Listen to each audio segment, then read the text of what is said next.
Hi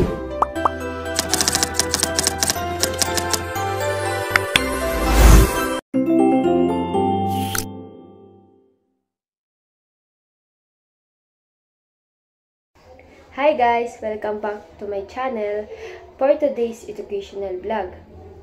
Pag-uusapan natin ang isang mahalagang bioethical issue na tinatawag na euthanasia. Medyo sensitive ang topic na to, pero mahalaga siyang maintindihan, lalo na sa panahon ngayon kung saan maraming usapin ang umiikot sa healthcare, karapatan ng pasyente at mga moral na desisyon. Ang euthanasia ay ang pagpapahinto ng buhay ng isang taong may malubhang sakit, yung sakit na hindi na magagamot para matapos na ang kanyang matinding paghihirap. Tinatawag din itong mercy killing.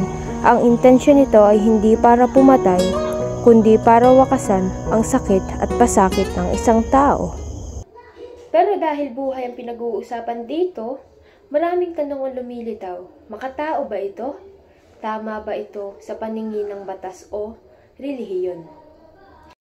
Dito sa Pilipinas, hindi legal ang euthanasia, and ayon sa Revised Penal Code, ito ay may tuturing pa rin bilang homicide or murder kahit pa may consent o mabuting dahilan. Pero sa ibang bansa, legal ang euthanasia gaya ng Belgium, Canada, Colombia, and Netherlands.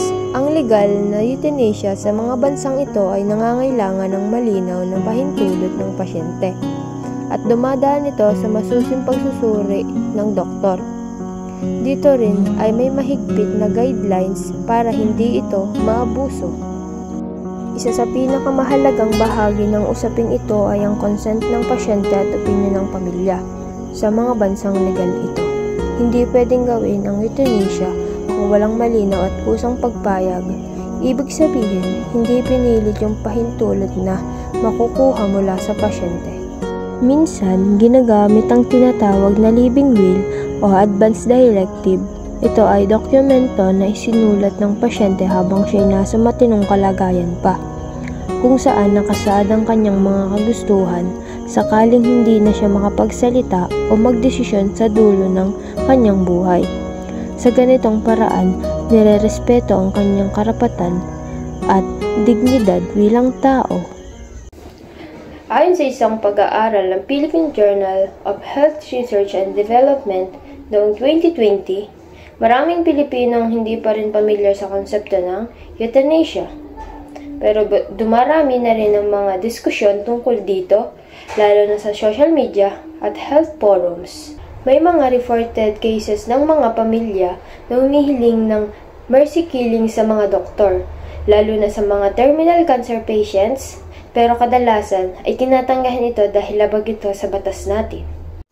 Maging si dating Senador Miriam Defensor Santiago ay minsang nagsabi na dapat pag-usapan sa Senado ang issue ng euthanasia, pero wala pang batas na naipasa ukol dito hanggang ngayon. So, anong masasabi niyo tungkol sa euthanasia? Isa ba itong pangkataong desisyon o isa itong uri ng pagkitil sa buhay? Ang mahalaga ay buksan natin ang usapan tungkol dito dahil ang mga ganitong issue ay hindi lang para sa mga doktor o politiko, kundi para rin sa atin bilang mga mamamayan ng may puso at pag-unawa. Kung may natutunan ka sa video na to, don't forget to like, share, and subscribe for more educational content. And kung may opinion ka, feel free to comment down below. Open tayo for respect discussion. Thank you for watching and stay informed.